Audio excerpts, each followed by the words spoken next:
Live in couple को मिलेगी सुरक्षा, वयस्कों को अपना साथी चुनने का अधिकार। दिल्ली हाईकोर्ट।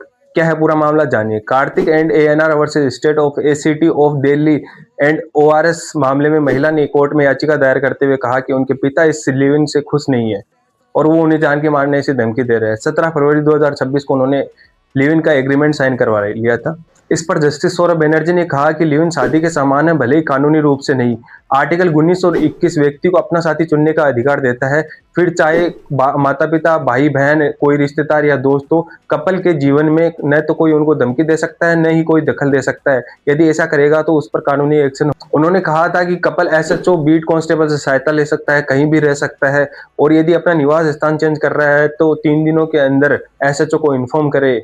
देखिए, मैं ये नहीं कह रहा कि कानून और संविधान से ऊपर कोई है, कानून और संविधान सर्वोपरि है, लेकिन मेरा सबसे बड़ा सवाल ये है कि क्या भारतीय संस्कृति में लिविंग जैसे शब्द है, कि क्या भारतीय संस्कृति लिविंग जैसी परंपरा को महत्व देती है।